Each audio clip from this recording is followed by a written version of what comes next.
لە سێبەری باوەڕدا بەشی دووەم. نووسینی محەممەد فەتحوڵڵا گولەن. جیم. پێغەمبەر صلی الله عەلەیه وسلم وەک ئەوەی لە بەردەم شاشەیەکدا دابنیشێت و ببینێت هەواڵی لەبارەی چەندەها ڕووداوی ئایندە هاوڕێ لەگەڵ وردەکاریەکانیدا داوە و هەواڵەکانیش یەک بەیەک هاتوونەتە دی و بێگومان هەندێکی دیکەیشیان لە داهاتوودا دێنە دی. ئێمە لێرەدا تەنها ئاماژە بە چەند نمونەیەک دەکەین. 1. بوخاری ڕیوایەتی دەکات کە پێغەمبەری خوا صلی الله عەلەیه وسلم کاتێکێشتا لە مەککە بووە بە خەبابی کوڕی ئەرەد دەفەرموێت خوا ئەم دینە دەگەیەنێت بە تەواوی و کامڵی و دوژمنەکانی ژێر دەخات و میلەتی ئیسلامیش سەردەخات. بە جۆرێک ژنێک سواری حوشترەکەی دەبێت و لە سەنعاوە تا حەزرەمەوت 4 ڕۆژ بەنێو بیاباندا گەشت دەکات و جگە لەخوا لە کەسێکی تر ناترسێت.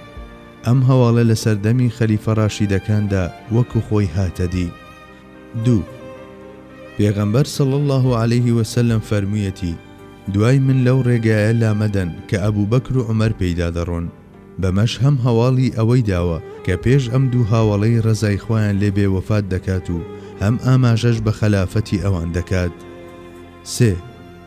فەرموویەتی دوای من خەلافەت 30 ساڵ بەردەوام دەبێت و دواتر دەگۆڕێت بە سەڵتەنەت. ئەمەش وەکو خۆی هاتە دی. 4. لە ڕیوایەتێکی ترمزیدا فەرموویەتی عوسمان لە کاتی خوێندنەوەی قورئاندا دەکوژرێت. ئەمەش وەک خۆی ڕوویدا. 5. فەرموویەتی فەتحی قەڵای خەیبەر لە سەردەستی عەلی دەبێت. قسەکەشی وەک خۆی هاتە دی. 6. کاتێک سعدی کوڕی ئەبی وەقاس ڕەزای خوای لێبێ زۆر نەخۆش بوو پێغەمبەری خوا سەردانی کرد و پێیوت تەمەنێکی زۆر دەژیت و کەسانێکی زۆر سوودت لێ وەردەگرن و کەسانێکی زۆریش زیانیان لە تۆ پێدەگات. سعد بە ڕووخاندنی دەوڵەتی فارسەکان ڕاستیەتی ئەم هەواڵدانەی چەسپاند. 7.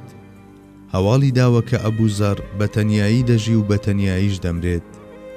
8. هەواڵی داوە کە ئەممار لەلایەن کۆمەڵێکی لە سنوور دەرچووەوە دەکوژرێت و دوایین شتیش کە دەیخوات شیرە. 9. هەواڵی داوە کە سوراقا بازنەکانی کیسرا لەدەست دەکات. 10. هەواڵی داوە یەکەم کەس کە دوای خۆی لە ئالی بەیتەکەی وەفات دەکات حەزرەتی فاتیمەیە. 11. هەواڵی داوە کە حەرام بەشداری لە فەتحی قوبرسدا دەکات و ئەمەش وەکو خۆی هاتە دی. 12. فەرموویەتی قیامەتدا نایەت هەتا ئێوە لەگەڵ خەڵکی شارەکانی هوز و کرمان کە عەرەب نین جەنگ نەکەن.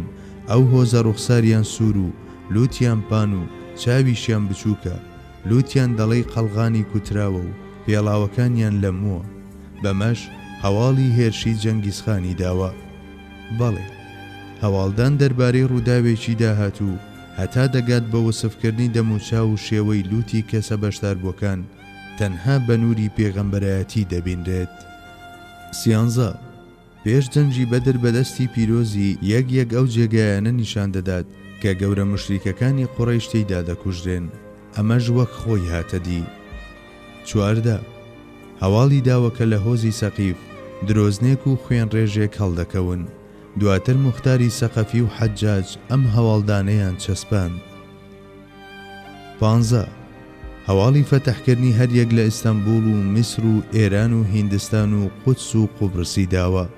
ئایا دوای هەموو ئەمانە زاتێک کە لە سەرجەم هەواڵدانەکانیدا بچووکترین هەڵەی نەکردووە دەکرێت لە بابەتی ئەرک پێسپێردرانی لەلایەن خوای گەورەوە وەکو پێغەمبەرێک گومان بکرێت؟